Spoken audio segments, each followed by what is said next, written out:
there, it's Llarold, and today I'm going to talk about how to play Blood DK in Dragonflight patch 10.2. Not because this is a guide, it's going to focus on how to play the class. If you'd like more of a deep dive on the philosophy of Blood DK, then you should check out the State of the Class video I made in the run up to patch 10.2. And with that being said, let's just get right into it. Okay, in the last version of this guide, I had a section labeled something like the problem with Blood DKs. And the problem was that they used to not do very much damage. I say used to because they've been buffed a bunch of times, and now they absolutely slam.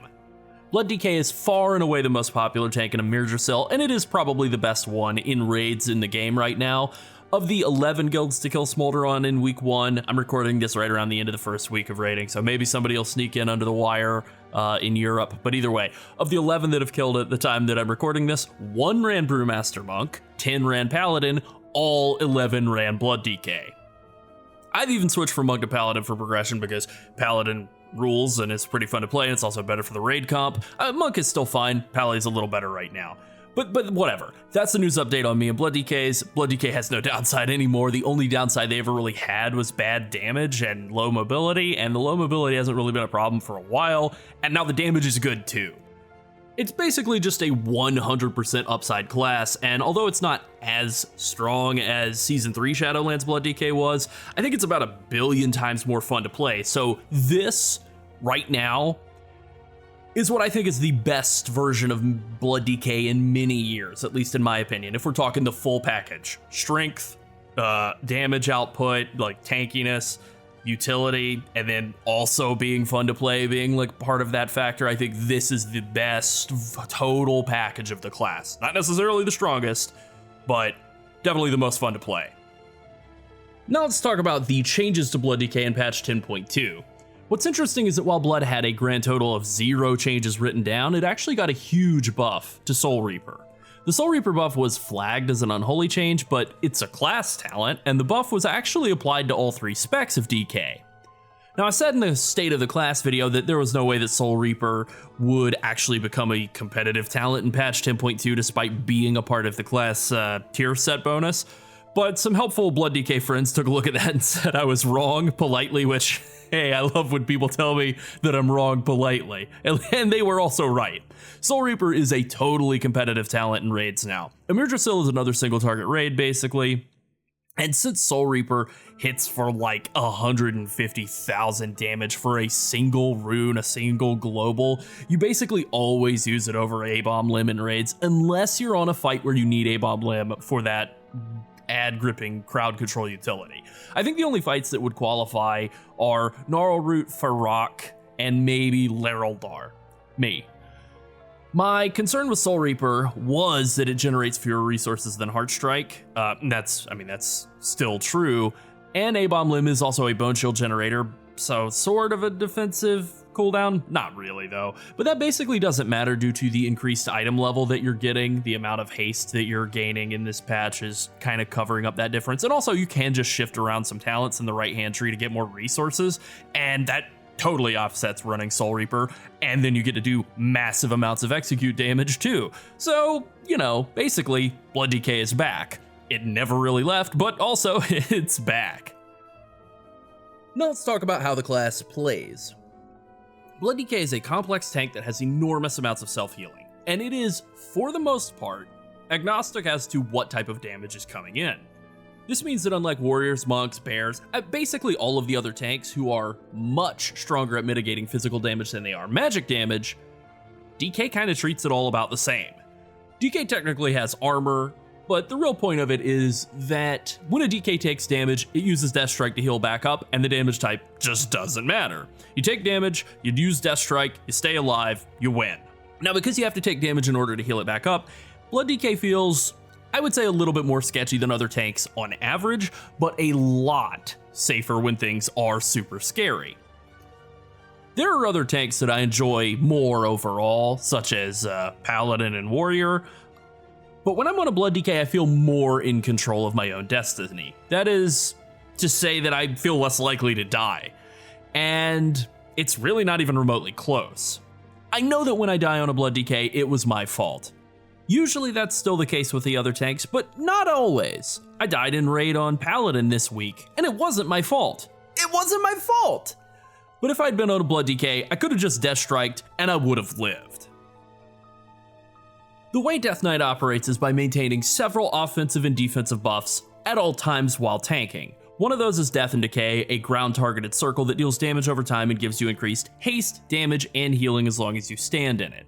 This makes movement a little punishing on a Blood DK, particularly when it's sustained periods of brief movements. If you have to move around a lot, you will have to move out of your Death and Decay a lot, and it is a pretty powerful buff, so that's not great. However, it's not even remotely on the level of pain that Paladin experiences when moving. You know, we're talking about losing 5% haste and damage, not 20% damage reduction. It's orders of magnitude away from each other, not nearly as important. The other buffs you have to maintain are Icy Talons, which you stack up and maintain by casting Death Strike at least once every 10 seconds, which that's easy. It's very normal in the flow of your rotation, but it is important. You also want to maintain Bone Shield and Blood Plague. Again, these are pretty easy, but they are a couple of very important maintenance buffs. If you liked Feral Cat Druid in Wrath Classic or Wrath Original, or in just any of those kind of spinning plates styles of classes, you find that kind of gameplay to be fun, then Blood DK is the tank for you. That is probably the biggest remaining downside to Blood DK. It's a very maintenance buff intensive class. That can turn some people off. Some people love it. It kind of just, you know, that is what you're getting into when you play Blood DK, so you definitely need to know going in. DK has amazing group utility in the form of grips, the ability to immune lots of magic debuffs and boss mechanics with Anti-Magic Shell, and a decent group cooldown with Anti-Magic Zone. Also, being able to heal yourself for so much just makes the healer's jobs much easier, and that has ripple effects on the rest of the group. If the healer's not stressing about the tank's health pool, they can spend a lot more time focusing on other players or dealing damage. Mobs dying faster makes runs faster and safer. Players are more likely to stress out and make mistakes when their health is low, so being able to let your healer focus more on the rest of the group instead of just the tank tends to make things easier for everyone. You also apply Insidious Chill, the attack speed slow debuff with your auto attacks. This is an amazing defensive debuff, and it stacks with all the other attack speed slows like Curse of Weakness and Numbing Pain. And so you have several bosses, Agira, Volkarovs, and Tendrils, Taylor Swift, all stack a debuff on the tank with each auto attack. So this is a great bonus to have for those three bosses, but it's kind of just good all the time. Boss auto attacks hit hard, reducing that damage by 20% or more is great. Now let's move on to the tier set bonuses, which are fantastic in raids and fine in Mythic Plus. Here's the two-piece. Consuming Runic Power has a chance to cause your next Heart Strike to apply Ashen Decay, reducing damage dealt to you by 10% and increasing your damage dealt to afflicted targets by 20% for 8 seconds. The four-piece is Soul Reaper's Execute damage and Abomination Limbs damage, apply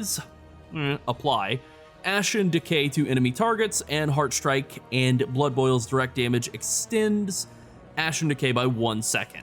So as for the two-piece bonus, it's around a 40% proc chance per Death Strike, somewhere around there. That gives you about 75 to 80% uptime with just the two-piece. In conjunction with the four-piece, you can maintain 90 to 95% uptime pretty reliably, especially if you're using Soul Reaper. One big positive here is that this makes A-Bomb Limb an even stronger cooldown at the start of pulls in Mythic Plus. It's already really good to have. It deals a ton of AoE damage, it generates a bunch of Bone Shield chargers, and it gathers up packs of enemies, which is just hugely, hugely valuable in Mythic Plus pulls. But now it's also adding a 10% damage reduction bonus and a 20% damage debuff on top of all of that, and that's just fantastic. The bonuses is really just kind of simple. It's basically just 10% damage reduction, 20% damage debuff on enemies. You can maintain really, really high uptime on it, almost to the point that it's passive, almost. The only downside, the only issue, is that it's applied by Heart Strike, which means you cannot maintain it consistently on more than 5 enemies at once. In Mythic Plus, this sucks. If it could be applied or spread by Blood Boil, like if you hit an enemy that had it with Blood Boil, it would radiate that out, even if it was at the same duration, right? It wouldn't like refresh a new one. If it put that onto all of the other enemies that you hit with Blood Boil, I think that would be great. It would be a much stronger Mythic Plus bonus. Maybe that would be too powerful. I don't think so. It's only 10% damage reduction, 20% more damage. I don't think that sounds all that overpowered, just sounds good. So in conclusion, amazing raid bonus, pretty great on Tyrannical Mythic Plus bosses, good in small Mythic Plus pulls, but if you try to do big pulls in Mythic Plus, the value kind of goes down quite a bit. Okay, let's talk about talents. I have 3 talent setups here that I want to run through. A Mythic Plus one that is very defensively oriented, and I mean, you can safely use it for everything, but then there are also 2 more raid-oriented setups that are a little bit more offensively oriented. There's one with Purg, and then one without that's purely for dealing damage. So let's kind of run through these, and we'll start by talking about the stuff that's kind of locked in, and then we'll move on to the stuff that maybe can wiggle around a little bit more. There are a lot of talents here like Death's Echo and Insidious Chill that are either good for pathing in the case of Insidious Chill or good for like utility, you know. I mean, both of them really are exceptional utility, so you really want to take those in either case. And then Will of the Necropolis, again, you know, useful for pathing, but also exceptional group personal utility, defensive utility, this massive damage reduction effect for all damage when your health is below 35%. And like, unlike in ancient days past where it could be leapfrogged, like any damage you take that would be, it's basically prorated. So once damage would push you below 35%, that damage reduction then gets calculated into those hits. It's nice.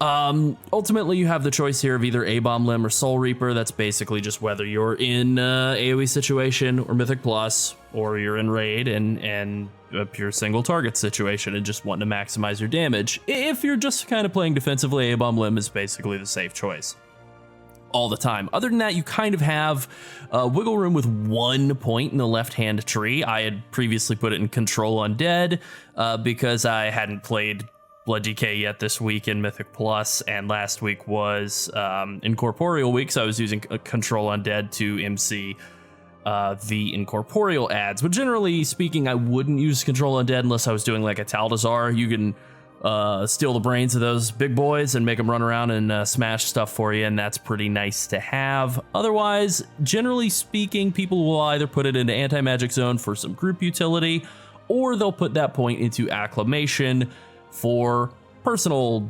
defensive cooldown reduction. Icebound Fortitude being on a shorter cooldown is pretty great. You can throw that point somewhere else though. You can put it into Permafrost for a little bit more shielding. I never really see anybody put it into Cold Thirst, but I mean, 3 seconds off the cooldown of your interrupt is, I think, very underrated as a utility. March of Darkness is okay. You could even use Asphyxiate, get yourself a stun to go with your Death Grips and your Blinding Sleet. It's pretty nice. Generally speaking though, the DK tree, it's very like long and skinny, so you really have to spend a lot of points getting down it, and most of the points that you want to take are pretty much locked in. All right, so let's put that point here in the left-hand tree. Let's say in an anti-magic zone. I think that's probably the most commonly used option there. In the right-hand tree, you really don't have that much wiggle room either, but there is a little bit more. You can make some decisions, especially in a Mythic Plus setup, and especially if you don't have the full new tier set, the Mirdrasil tier set. You can still stick with the more of the old build where instead of taking Heartbreaker and putting more emphasis on improved Heartstrike, you can still go with the more Vampiric Blood oriented setup where you're taking improved Vampiric Blood, you're taking 2 points in Red Thirst and Umbilicus Eternus. That's what people are used to from last season, and that's still okay, at least initially. Now, once you've got things rolling with the new tier set, that Umbilicus Eternus, improved Vampiric Blood, all of your eggs in the Vampiric Blood basket, that kind of tends to taper off a bit, and you get a lot more damage out of taking improved Heartstrike, obviously, than you do out of improved Vampiric Blood. And getting Bloodshot, you know, it's pretty great, gives you a lot of damage, and that is something you kind of have to sacrifice to make that shift. Also, Heartbreaker really does give you a lot of runic power, and even though Foul Bulwark is very nice, I mean, you know, up to 10% more health is pretty great, it doesn't really wind up being that mandatory for staying alive most of the time in Mythic Plus. It's not really all that surprising to think that all the extra resources you're getting out of Heartbreaker wind up giving you enough healing to totally compensate for that loss in health. Like, you're not generally getting one banged all the way from full to zero as a Blood DK, even in high level Mythic Plus. Eventually you'll hit that point. But really, it's more about just like, if you can keep death striking through and staying alive, that's usually going to be pretty good, especially early on in a season like where we are right now. Now let's talk about the raid setup, and we'll start with the more defensive raid layout. It's going to be pretty similar. The main things that you're shifting around are you're not bothering with blinding sleet. You are taking permafrost, since this is going to be more single target oriented. So all that auto attack damage that you're getting, all the shielding that you're getting from that, it's not a ton, but it adds up, and I mean, every bit counts. And the right-hand tree, you're not bothering with Heartbreaker in a more single target-y setup, and you are more likely to get one bang from full to dead, so having Foul Bulwark is very nice there. It also gives you the freedom to pick up Bloodworms, which are a very, very minor safety net, but more they just add some damage, and both of those things are good. I think they're more valuable than the extra little trickle of runic power you would get over the course of a fight from Heartbreaker that's not being used in AoE. You know, Heartbreaker in AoE, really great. Heartbreaker in single target, less great. In the left-hand tree, Soul Reaper, single target damage, it's just better than Abomination Limb, and you don't need the resource generation, the bone shield charges from A-Bomb Limb to make the class function at all. It's nice to have A-Bomb Limb if you need to grip stuff together, and if you don't need it. It's really about that simple. Now, the one little deviation here, I would say, from this setup, and again, you can do the same thing that you would do in Mythic Plus. If you're really feeling stressed defensively, you can drop the points in Improved Heartstrike, come over and take Improved Vampiric Blood. You could drop Bloodshot, although that's a lot of damage lost, but you could drop some of these points elsewhere, like Bloodshot, and even maybe Hemostasis, which is a good source of damage, and take Umbilicus Eternus. Again, I think this wouldn't be useful in raid because there's just not that much stuff to actually get a lot of shielding off of Vampiric Blood, but I don't know, maybe you're finding yourself having trouble staying alive in like an AoE situation. Maybe that could be useful. Maybe in the raid trash, some of it does hit really hard.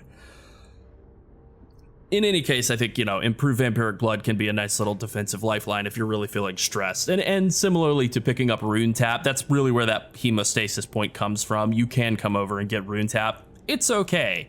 Also, if you need Gorfiend's Grasp, you can drop Hemostasis and take Gorfiend's Grasp. There you go. Now you got that. Not too bad. And now let's take a look at that damage setup, which is not a huge deviation from the other setup. The real difference here is that you're not bothering with Foul Bulwark, and you're not bothering with Reinforced Bones, and you're also not bothering with Purgatory. You're cutting Purg, you're taking Heartbreaker, Leeching Strikes, and Blood Tap. You're getting more resource generation, you're still getting Bloodshot, you're still getting damage-oriented talents. Again, Hemostasis here. You're getting all the damage-oriented talents you possibly can, and you're giving up Purg to do it. I don't really recommend this playstyle or this setup at all in Raid, unless you're doing stuff that you know you're not going to struggle with. You know, a couple of weeks or months down the line from now, you're going back and doing normal and heroic when you're already mostly or fully mythic geared out, and you just kind of want to go parse. This is the setup I would go with. Purgatory is useless if you're trying to parse. But other than that, I mean, Purgatory is such an incredibly good defensive lifeline, and the cost of getting it is pretty negligible. So this is really only a setup I would run if I were gonna go be a parse god, which I have to say is pretty fun. So not useless by any stretch of the imagination, just not useful for stuff that's dangerous. That's all. All right, now let's talk about Blood DK abilities. DK is a bit different from every other tank and really every other class in the game. It's built around maintaining a bunch of different buffs and managing 2 different resources. I would say that compared to like Brewmaster Monk, it's not the most complex tank in the game to play, but it is probably the most complex to think about. You have 6 runes, which all have a 10-second base recharge, and that's reduced by haste. You use runes to cast most of your skills, and spending runes generates 10 runic power per rune. You use runic power primarily to cast Death Strike. You can only recharge 3 runes at a time, so that means if you spend 4 runes, or up to 6, any of those runes past the first 3 will be waiting behind those 3 to start their cooldown. That's fine, there's nothing wrong with blowing through all 6 runes. Totally normal. You just always want to have at least 3 cooling down, because any rune that's not actively cooling down is just wasted resource generation. And wasted resource generation is what gets Blood DKs killed. You want to maximize the value of your runes by keeping them on cooldown, but also you never want to cap out on runic power. You also need to maintain Bone Shield at the same time, as well as the Death and Decay buff, the Icy Talons buff, and Blood Plague. A lot of this stuff is kind of automatic. Doing one will cause the other to happen. It also creates a back and forth where you're spinning runes on some spells, and then Death Striking to spin the runic power, and then spinning runes on other spells, and then Death Striking to spin that runic power, more runes, more Death Strike, and so on. So let's start at the highest priority and work down from there. You always want to maintain Bone Shield, always. The maximum number of Bone Shield stacks is 10, you always want to maintain at least 5. Death's Caress and Marrow Rend both generate Bone Shield charges. Marrow Rend generates 3 and costs 2 runes, Death's Caress generates 2 and costs 1 rune. Marrow Rend deals substantially more damage, so most of the time it is the better option of the two for maintaining Bone Shield, but if you are really starved on runes, or you're just forced out of melee range, Death's Caress is still useful. If you have Dancing Rune Weapon active, Marrow Rend will hit 3 times and give you 9 Bone Shield charges for a single cast, so you can use that to get a huge boost of Bone Shield charges and kinda keep yourself going for a while. Similarly, Death's Caress will hit 3 times, granting 6 Bone Shield charges. Again, this is a great way to keep up your Bone Shield charges for very cheap, and then you can deal more damage and generate more runic power during that Dancing Rune Weapon window with Heart Strike. Next, you want to maintain Icy Talons, so you need to cast Death Strike at least every 10 seconds. This is kind of important for staying alive too. You do want to be using Death Strike to heal yourself pretty regularly, and you may need to use it more often than that to stay alive during pretty normal tanking situations. But at the absolute maximum, every 10 seconds you want to cast Death Strike. You should also use it whenever you're about to cap on runic power. Never letting Bone Shield fall off and using Death Strike to heal are the backbone of playing Blood DK. If you can wrap your head around them, you're well on your way to mastering the class. Death Strike is really what defines Blood DK. Next on your list of priorities, you want to maintain Death and Decay. It's pretty simple. You cast it where you're standing. If you need to move, then you either want to cast it where you're heading or wait until you've gotten there and then recast it. When it fades, you can refresh it pretty much as quickly as you can. Now we can kind of get down to some filler skills. Once you have checked all the other boxes on this list so far, you can use Heart Strike to keep your runes on cooldown and generate runic power. It generates an extra 5 runic power by default, but potentially more depending on your talents. Soul Reaper is a stronger option than Heart Strike in single target, if your enemy will be under 35% health when it expires. Don't use it if you won't get the secondary explosion, basically. About 85% of the damage it deals is in that execute explosion, so do use it if you're gonna get the execute. That's the reason you spec into it instead of A-Bomb Limb. It absolutely blasts raid bosses. Finally, Blood Boil is your filler skill of last resort, and it's a very simple AoE damage skill that's useful for picking up threat at the start of pulls or extending the duration of your tier set bonus, or just kinda filling empty globals, triggering some talents, that kind of thing. Keeping Blood Plague up is by far the easiest of the many maintenance buffs you have available. You just use Blood Boil, it's free, it does some AoE damage, that's pretty much it. Abomination Limb and Empower Rune Weapon are both resource generators and offensive cooldowns. A-Bomb Limb generates Bone Shield charges, grips nearby enemies toward you, and deals a good amount of AoE damage. It's a really, really good skill, and unless you're holding it to grip enemies for a specific purpose, you probably want to use it on cooldown most of the time. The same goes with Empower Rune Weapon. It gives you a ton of resource generation and a huge haste buff. You really want to use this on cooldown as well, and ideally you kind of just want to layer it right over the top of Empower Rune Weapon. It's off the global cooldown, so using them at the same time is pretty easy, and that's normally how you want to approach it. It's totally okay if Empower Rune Weapon restores some runes, like at the start of a pull when you're still getting all your runes on cooldown. If it wastes a little bit of rune generation, that is totally fine. Having it synced up with A-Bomb Limb and with your ghoul is important, and more so than squeezing every possible bit of rune generation out of it. Just fire it on cooldown, basically. Raise Dead is actually a meaningful defensive cooldown as well. Your ghoul is pretty basic. You summon him, he auto attacks, but sometimes those auto attacks make enemies deal less damage to you. That's pretty simple, but pretty good, and he's off the global cooldown as well, so you should just use him pretty much as often as you can. And then you have Dancing Rune Weapon. Dancing Rune Weapon is a mix of both an offensive and a defensive cooldown. With the standard talent setup, you summon 2 Dancing Rune Weapon copies that deal an extra 33% of all of your damage, and they copy all of your spell casts. Some of this works really well, like I said before, Marrow Rend and Death's Caress giving you extra bone shield charges.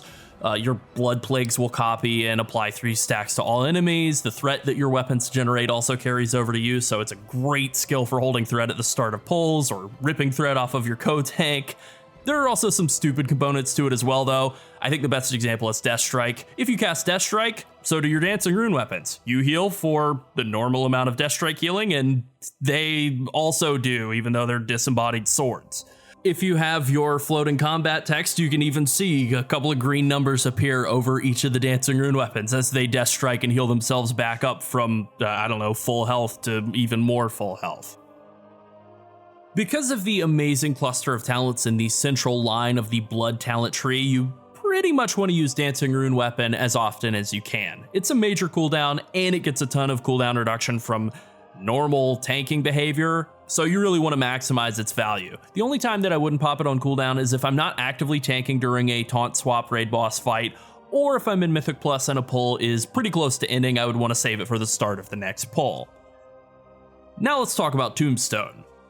Tombstone is a 1-minute cooldown that consumes 5 bone shield charges, generates runic power, and gives you a shield worth 30% of your maximum health. The way you want to use Tombstone is pretty straightforward. You should try to use it immediately on cooldown as much as possible, but there is a short list of things you want to be sure of before you use Tombstone. Here they go. Make sure Dancing Rune Weapon is on cooldown. Make sure you will get all of the cooldown reduction value from Tombstone by using it. If Dancing Rune Weapon is under 25 seconds from coming back up, wait for it to come back up naturally and then use Tombstone afterward. Make sure you have at least 6 bone shield charges. You want to consume 5 with Tombstone, so you need at least 5, but you don't want to just eat them all up and then have none while you're tanking, so get to 6 or more, then Tombstone down to a lower number, and immediately regen more bone shields. Be sure you're standing in Death and Decay. Being in Death and Decay triples the damage of your Shattering Bone. Using Tombstone counts as 5 hits of Shattering Bone. So you want all of those to deal triple damage. You want to get 15 hits worth, not 5. Next, you have Icebound Fortitude and Lichborn. Both of these are pretty basic damage reduction cooldowns. They can be used to break out of crowd controls. Icebound Fortitude makes you immune to stuns. Lichborn makes you immune to fear and sleep and mind control. You basically just press them before you're about to take a lot of damage, then you take less damage. Or you can reactively use them to break out of crowd controls if you get stunned for some reason. This is all pretty basic. Anti-Magic Shell is similar. It's an absorb shield against magic damage. It will prevent magic debuffs from being applied to you. This is somewhat inconsistent about making you immune to debuffs in raids and Mythic Plus. It is a good defensive cooldown either way, but it can range anywhere from free damage reduction, but the boss debuff still totally applies to you and nothing changes, or it can be completely overpowered and totally change the way that you would do a fight by making you immune to a really dangerous boss mechanic. The last 2 cooldowns are Vampiric Blood and Rune Tap. Rune Tap is a talent and its value can be a bit inconsistent. It's a pretty minor defensive bonus and it's on a fairly short cooldown. Sometimes it gets used. It's kind of starting to drop in favor a bit recently, so whatever. It basically competes with Heartstrike for usage, which makes it a little questionable. I mean, that's basically why its usage rate has gone down, but it can be a decent source of damage reduction if you really need another defensive tool. It's okay. Vampiric Blood, on the other hand, is an amazing defensive cooldown. It gives you a bunch of extra health, it makes you take more healing, and that's all really good. And thanks to Red Thirst, the cooldown is pretty short too. It's great as a proactive cooldown for making your health pool bigger to survive huge boss hits or parts in a pull where you know you're going to take a lot of damage, but it's also great as a reactive cooldown. Like if you suddenly lose a bunch of health you weren't expecting to take a bunch of damage, you can press Vampiric Blood and Death Strike yourself back to safety. It's a really strong, all-purpose defensive cooldown. Alright, now let's talk about how to pull on a Blood DK. This is something I always go over specifically because I know pulling packs of mobs in dungeons can be challenging for newer players. Open up by getting Death and Decay down. That's really important, and if you're using Grip of the Dead, which you should be, this has the added effect of keeping enemies super slow. They're almost totally locked in place by the Death and Decay. You also want to get Bone Shield charges up and running immediately, so casting Death's Caress from range, then Death and Decay immediately afterward, or maybe the other way around depending on how far away you are. Death and Decay and then Death's Caress, that's a good approach. After that, you want to pop your collection of cooldowns, and you want to pick up AoE Threat. So if you have A-Bomb Limb, you would want to use that, Dancing Rune Weapon, Raise Ghoul, and Empower Rune Weapon, you can hit all of those, and then Blood Boil once you get into melee range of the enemies to tag them and establish threat. As soon as you can, you want to use Tombstone to get it on cooldown, and start using Death Strike, Heart Strike, and so on, and proceed into your main rotation from there. Now, if you don't have cooldowns available, holding threat and AoE is a little more difficult. You really want to rely on the best tools you have, so we're talking Death and Decay and Blood Boil do most of the heavy lifting. Honestly, with all of the buffs that Blood has gotten throughout Dragonflight, Blood Boil does a pretty good job of establishing AoE threat now. The main difficulty is that Blood Boil and Death and Decay don't help out with maintaining Bone Shield or generating runic power, so they're a bit at odds with generating your defensive resources, and managing that aspect of the class while also holding AoE threat can be a bit challenging without your cooldowns. It's not impossible, but it is a bit different from most other tanks who generate resources and establish AoE threat with the same tools like Keg Smash or Thrash or Thunderclap. Now let's talk about stats. Strength is the most important stat to Blood DKs. Whenever possible, you really want to maximize your item level. If you're comparing items that are around the same item level, haste is the best stat, the rest of the other secondary stats are all pretty good. You're going to want to enchant and gib for haste, and then your second best secondary stat is kind of dependent on the rest of your gear. I wouldn't really worry too much about it.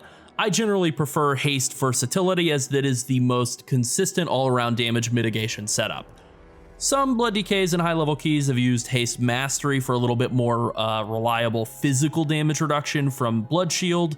Haste Crit can also be good since it's better for damage output, and it provides good overall damage reduction against auto attacks since it gives you more parry chance, but it's a little bit less consistent since you have to actually roll a parry. It's a random roll rather than just like more guaranteed physical damage reduction from Mastery or Versatility for that matter. Again, max item level, then haste, then whatever. I like speed enchants on bracers, wrists, and boots for Blood DK, but avoidance and stamina can also be fine. As for your weapon rune enchant, I use Fallen Crusader, that's the standard. The alternatives are generally not anywhere close to the value that you get out of Fallen Crusader. Now there is one exception. I've seen some players use Rune of Sanguination for pure single target DPS. I think there probably are some situations where it could maybe be a tiny bit better for pure damage, but I would just run Fallen Crusader 100% of the time personally. Okay, that's Blood DK. It is a really strong tank, and once again I felt a lot of enthusiasm for the class once I started working on this video about how to play them. I ended my last guide by saying something like, I'm hopeful that the third season of Dragonflight can provide Blood DKs with a tier set bonus that'll compensate for their offensive weaknesses. Well, it has. They're amazing. It's the most popular tank in raids by a mile, and the second most popular in the first week of Mythic Plus. Everyone saw this coming, but you know what? Blood DK is still fantastic, still really fun to play, and everybody loves it. And they should. Alright, that's it. Thanks for watching. Bye.